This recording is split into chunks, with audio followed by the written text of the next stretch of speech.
In this video, let's make our flight circles stop looking like this and turn them into this. Now on the screen now, this is my sort of final version. In this video, I will go over the time lapse while giving commentary. And this whole thing took about 2 hours. If you slow down your video to I think 0.25 speed, you should see the time lapse in real time playback. I won't be covering every single thing I do, but hopefully this is helpful for some people. Okay, so into the video. Now, the main workflow I use for this is definitely sort of layered approach. You want to focus on your main body parts first, and maybe even the wings, but break it down into sections and work it through sort of systematically. So I like to make a general sort of rough pose of the whole dragon with the feet being dragging behind, and then I start working on the chest first. You can do most things in any order, but the chest should be the first thing you do because it really drives the motion of the whole flight. Now if you imagine the wings as arms, or as I guess hands pushing down against the wind, that motion is driven by the chest and the clavicle. So I'm making sure that the up and down motion of the chest is working correctly, including the rotation. So as the dragon pushes down, the chest will rotate forward as if you're doing a sort of chest fly exercise from the gym, or bringing your arms together in front of you. Now the main curve of the chest is, it's a very sort of slow push up in the TY, and then it kind of rapidly drops back down towards its lowest point as the wings pull up and gravity takes over and it drops back down to the earth. So here I'm trying to make sure that curve is not symmetrical, so that the upbeat and the downbeat should not be symmetrical. So it's a slow up and then a fast drop down for the chest, which is the opposite of the wings, which we'll talk about later. Now the second thing I then move on to is the head. Now the head generally actually leads the motion, so the head will start moving up first.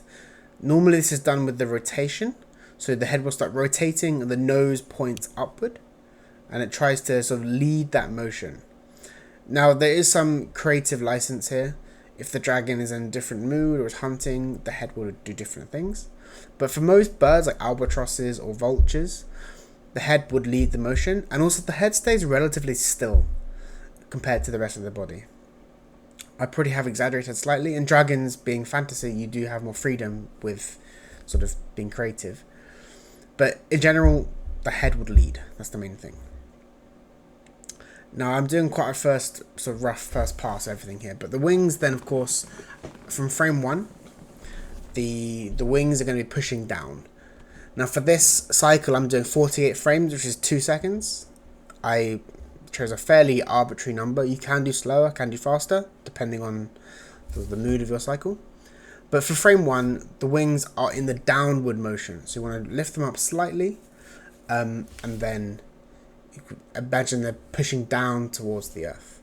Now I'm using IK arms for this cycle. I have found that IK is just a bit quicker, because FK you might get some issue with well, not really issue, but just there's more things to be aware of with more controllers. And as long as you know the arcs and you know what arcs need to be made, I think IK is quicker. So I'm using a IK setup for the arms and the wings. So like I said with the chest, how the upward motion is slower, the opposite is true for the wings. As you're pushing down with the wings, that takes roughly 2/3 of the cycle. So for example, if your whole flap is 30 frames, 20 frames should be down, 10 frames should be up. It's a common misconception where people think that you flap down really fast, but no, the actual fast motion is when you pull the wings up to the top of the flap.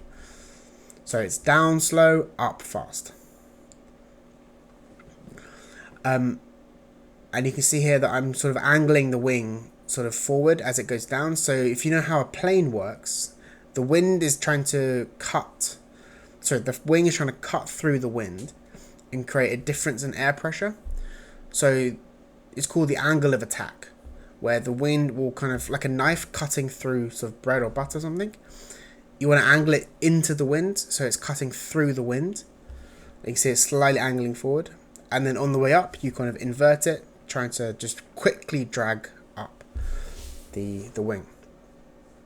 So with the fingers themselves, most rigs do have a curl controller, but I want to try and create this nice shape first. So I'm trying to make like an air pocket for this first frame. So imagine the wind is being, pushed. You're pushing through the wind. So like a balloon when you drag it down, or even a plastic bag, if you pull it down towards the ground, air will form inside of the bag, and you get this air pocket under the wing.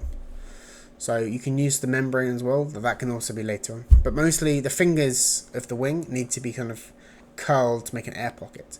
And I do this manually because it's a bit prettier, and also you have a bit more control with like individual bones and individual fingers where they are rotated. And then I'm going through, so of course as the wing's coming down, you want to maintain that pocket of air, and the tips of the fingers can drag up because they're still being dragged by the wind.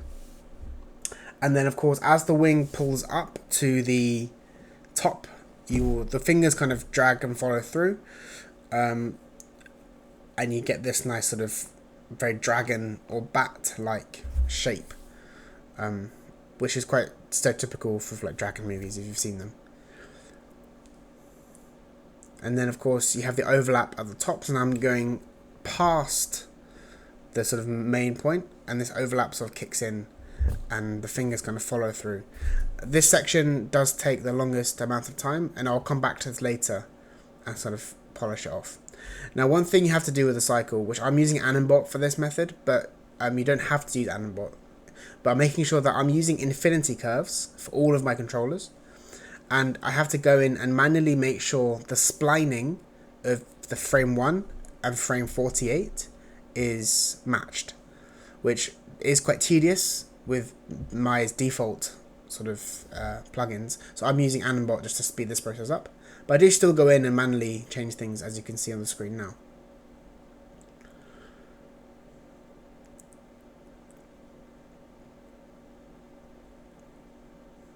But yeah, I want to make sure that the curves look nice though, even for the fingers and all of these sort of joints of the wing, that there's no sort of sharp angles of the curve.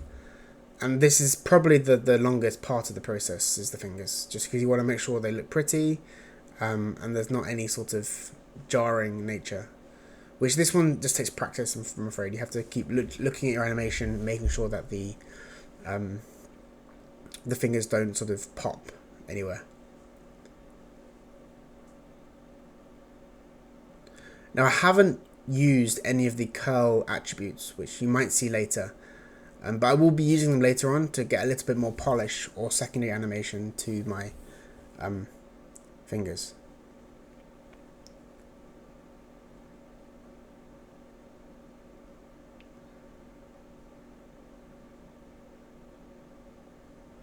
So make sure you check from every angle.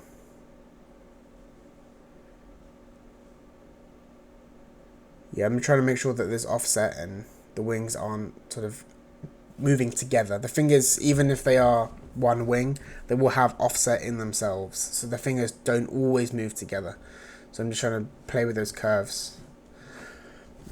Also, if you are using IK wings, which is definitely not like a hard and fast rule, if you want to use FK, that's completely okay. The principles still apply. I mean, the wing shapes still apply.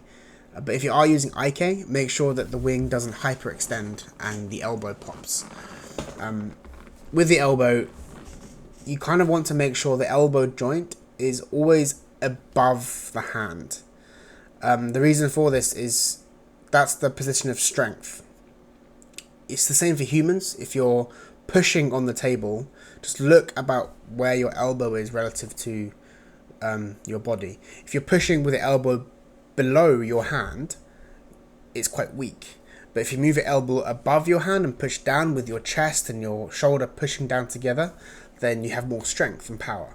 That's the same thing for the wing flap. If the elbow is above the hand, you can get a nice powerful down swing or down flap. So that's one thing to make sure you remember.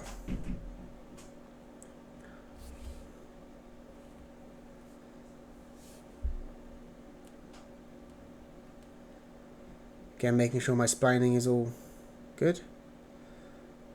And again, the tips do drag quite a lot. If you look at any big birds, like seagulls or bigger things like albatrosses, as I said, like they do definitely drag the tips, because the wind resistance is still affecting everything that the dragon does. And talking wind resistance, whenever you're doing a flight cycle, or any sort of flight for that matter, you gotta remember the dragon or the bird, it wants to be as aerodynamic as possible.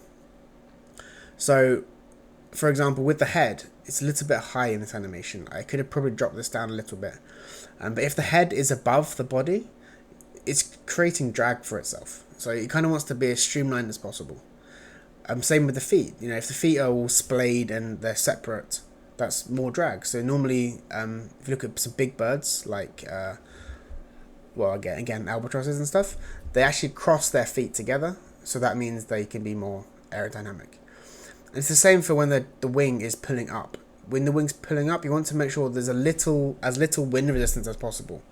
Which is why you see here I'm curling the fingers together, and I'm making sure that the wing just kind of becomes as small as possible on the up flap, and then quickly expands and goes down this big down flap.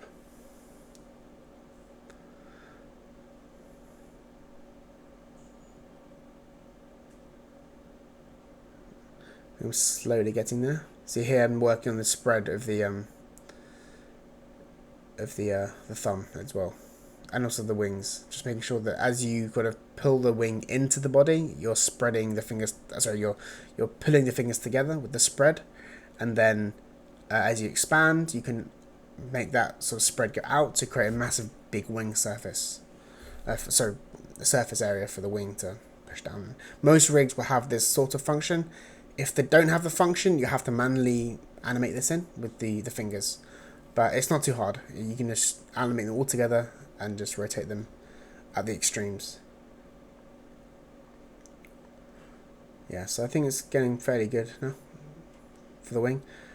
I haven't quite touched the hips or the tail yet, so it's hard to judge everything until things are done together. Now, one thing with the wrist specifically, so the wrist or the fingers of the dragon, is make sure that it has a nice sort of elliptical arc from the front view. So looking from the front, it should make like a nice sort of circle or ellipse shape. It's really important because it's both aerodynamic and also looks pretty and arcs everything in animation. Okay, so for now I'm going to move on to the hips, I think. So basically the hips follow the same pattern of the chest. So you can copy the same curves for the chest, and maybe shift the frames by around 3 or 4, depending on the speed of your animation. Different rigs will require different amounts of offset, and also different amounts of actual drag. So for this dragon, I think I did tone it down slightly. But a good rule is copy the TY and the RX curve, and then you can just shift them about 3 or 4 frames. Okay, the tail. Tails are both horrible and also can be quite fun. Personally, for a flight cycle, they're not too tricky. Basically, you animate them all together on the same frame. Like you see here, I've got the rotate X up and down all together on the same frame. And I'm trying to make sure that the tail follows the hips this time. So the hips follow the chest, and the tail follows the hips, like offset, like a pendulum. So I make sure this curve is looking nice, and basically want 2 extremes. And because the chest has a faster down and a slower up, that motion is carried along the tail as well. So basically, the curve should not be symmetrical. You should have a nice sort of flap up and down of the tail. So I'm trying to make sure that kind of looks okay as one piece first. Just making sure it kind of looks roughly correct. And then I will animate them with offset. So now I'm offsetting it one by one, going down the chain. I do 1 frame to start with. This is definitely something you can play with. And at this stage you might see I'm only animating in RX, so 1 axis. We will do offsets in different axes later, but for now we're just going to try and stick to one axis. So now what I'm doing is I'm scaling the tips of the tail to make it bigger or smaller depending what I want. So the tips will probably move the most, and actually I do make a mistake here and I might have to do Control Z undo.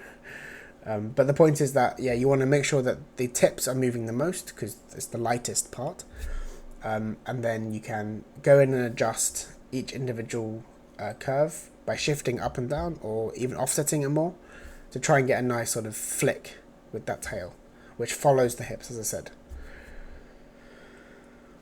So here it's a bit straight. I'm not really liking how it looks, and this part it's a bit flat. The tail shouldn't be too flat. If you know your animation principles, there should be an S curve and a C curve for overlap, and of course there will be frames in between that, but I want to try and make it as sort of smooth as possible. Yeah, but for now I think this is okay. So then the feet I actually find the hardest part on a dragon. You can do this in FK, and that's definitely fine too. But again, IK is one controller, so it's a bit faster if you know what you're doing. I started with moving them together in world space, so they kind of follow the same path when I'm animating them. Basically, they want to follow the hips, like I said. Everything is following the controller above it. So as the hips go up, the feet are still dragging down slightly from the falling motion, and then as the hips sort of come down, the feet will then kind of drag upwards to follow that motion. And again, you see there's like a nice circle, like a ellipse shape, which is what they're following. So they go back and forward, and up and down, and finding that nice sort of circle is really important, because otherwise it can be quite jarring. So yeah, I'm now also doing the rotations as well. So like any sort of drag, the toes will drag behind. So as the feet pull up towards the sky, the toes drag down, and then as the toes, as the feet fall towards the ground, the toes drag up. And then I go down to the toes themselves. So basically adding in curl. You can need the fingers, as in there should be finger controllers on the feet, which you can animate as well. Basically just going down the joints of the body. So you have the ankle joint, the wrist joint, and then you have the elbow joint and the toes. Just offsetting them in space. So I'm using, again, one axis. I'm not using rotation X or Y. I want to maintain this all to one axis at this point to make it simple.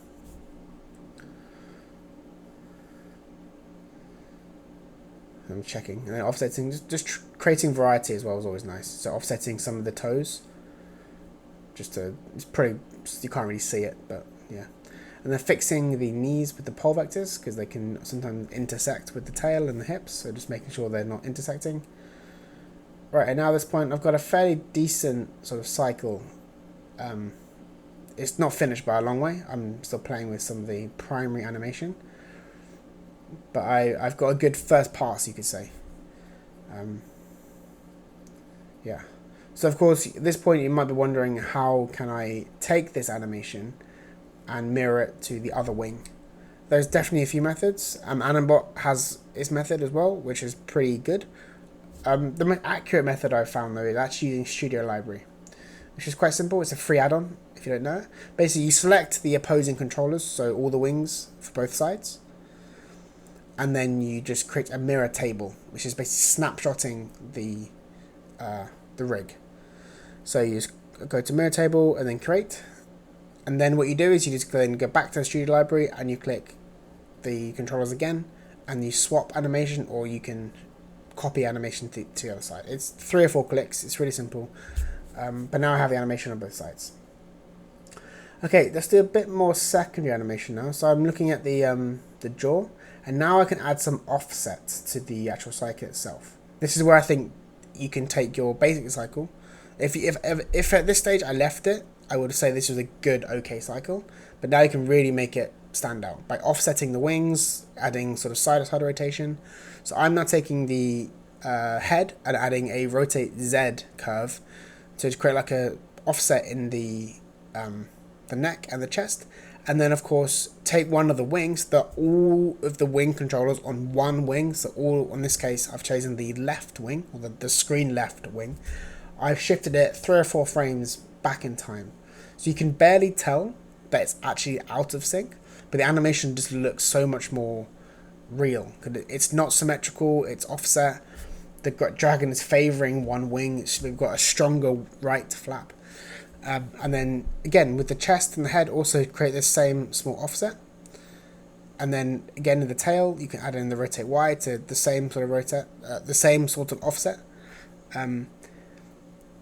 If this section is a bit too fast, you should slow down the video and go watch it again. But basically I'm just going down the hips, chest, tail, and offsetting and the rotations. Again, like with Rotate Z, I then make sure everything is offset, and then I will just scale the tips again to make sure that it has a bigger flap at the end. So offset it, and then I go in, choose the scale, and you can do this with the graph editor manually, but I like doing the actual scale options box, a bit more control. That's too much, but yeah, just making sure it sort of flaps.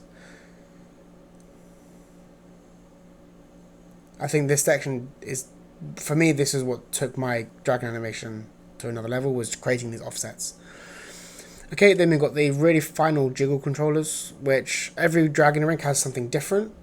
But at this point, just create like a side-to-side motion or rotation, see how it looks, and always exaggerate it first, and then you can tone it down later. See, I'm going like the neck flaps are jiggling from side to side here. And then I will scale them down, offset them, and making sure the animation cycles. Just so I want to keep it in the 1 frame to 48 frame range. And the lattice modifier in the graph editor is something really useful just to create like nice variety while maintaining the curved shape. So I use that a little bit just to create some randomness. Offset the random controllers just to see how it looks, and then I sort of scale them, change them. Just this is really, really creative. There's no rule here. I'm just playing with it. See how it looks. So yeah, I think it looks okay. I'm just seeing what looks nice. Really subtle. As I said, you don't really see this unless you're doing like high resolution zoom in, like with rendering. But yeah.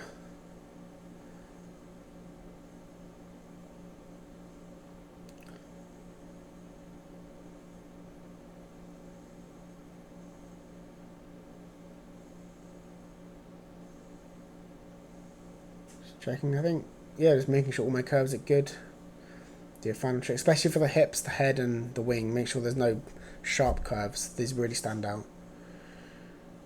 Okay, and the last is the membrane. And you may have already done this, but I hadn't, so I wanted to make sure that to really exaggerate that airflow, but pushing up into the wings, just create that sort of that gap of air. Again, make sure they're cycling. Nice curve. Some rings have one controller for the whole membrane, this one doesn't, which is fine. You can just select them all and rotate them, or sorry, translate them in object mode. Oh, sorry, that's Blender, object space. Just final details.